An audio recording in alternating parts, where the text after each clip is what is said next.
Hello there, my name is Tika Smiley. I'm from Toronto, Ontario, Canada, and today I am here to present my very own original recipe for Ole Mole.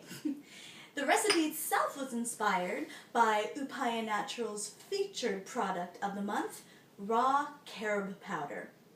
It's sweet, it's rich, it has a natural smokiness that gave me some ideas. Now, I myself have been vegetarian for over 23 years.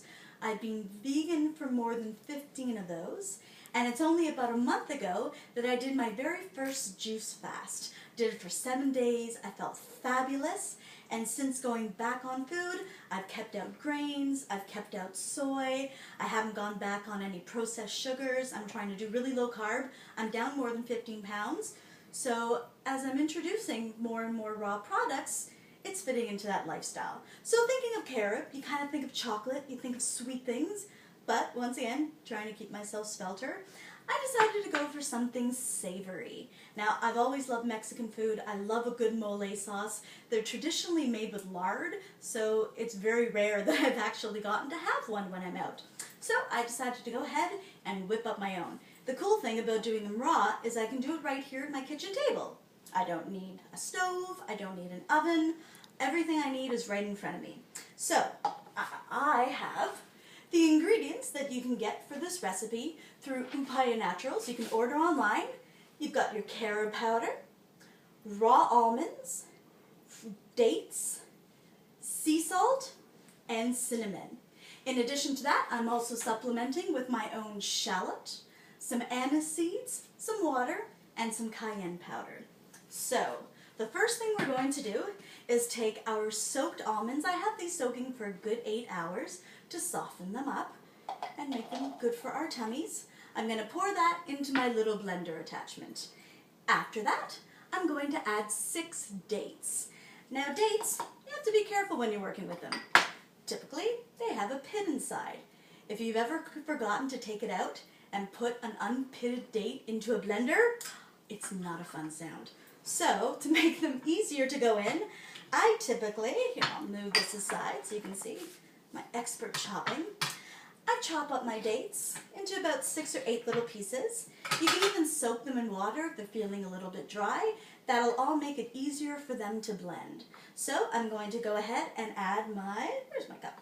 My 6 dates to my almonds. And because those are my thickest and heaviest things, I'm going to go ahead and give them a little start on blending before I add the other ingredients. You might want to plug your ears at home. We'll see how noisy this gets.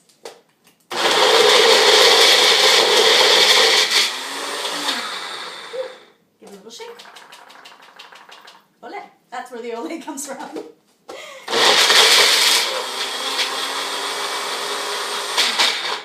Okay. Now, to add the rest of the ingredients.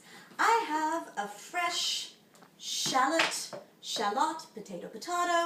I'm going to slice it finely because once again we want it to all incorporate in the blender to make our sauce nice and smooth.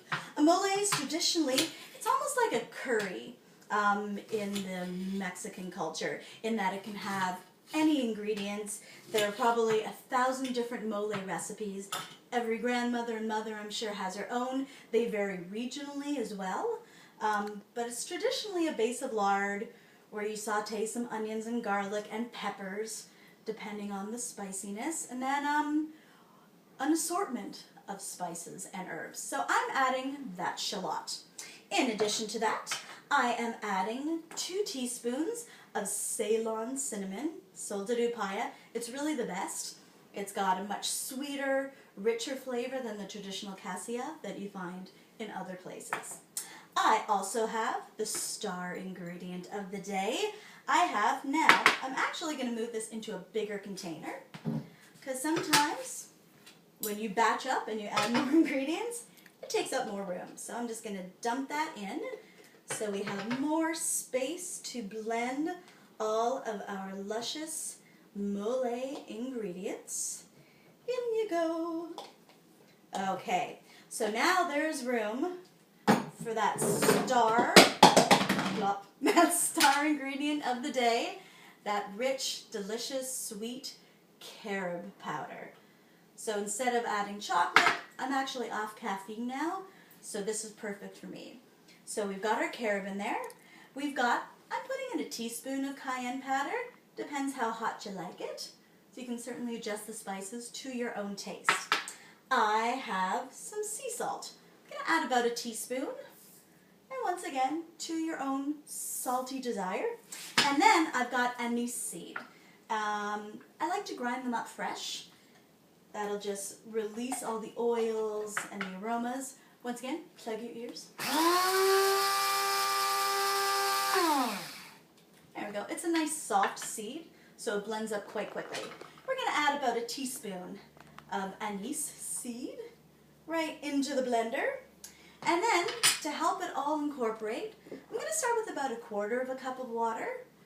And we'll see if it needs a little bit more to blend. Then we will add more. I'm going to give it a little poke to give that water a chance to move down there. And now, we're going to turn the blender on and make some mole magic happen. All right. Ooh. First though, I suggest screwing on the blender cap properly. Otherwise, you'll have an ole mole mess. Here we go.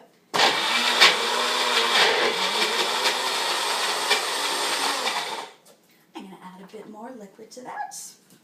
Sometimes your dates are a little drier. Your nuts may have absorbed a bit less water.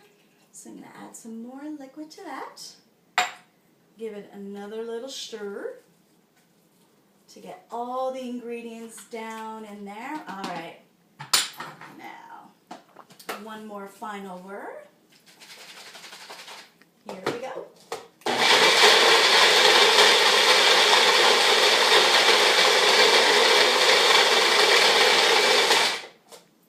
And voila! That's really all there is to it. I'm going to give it a little taste of seasoning. That's good. All right. So here, I'm going to put it on a plate with some delicious raw crackers that I made in my dehydrator that I just had delivered by Upaya Naturals about a month ago. So exciting. I've had so much fun. So these are some great little crackers. You can even make your own kind of little nacho going on here. If you take a cracker, you add a couple of slices of tomato, drizzle on top some of that rich, smoky, spicy mole sauce, and you've got yourself a festive, raw, vegan, delicious, mucho Mexican treat. Thanks so much for tuning in. I hope you have some ole mole yourself.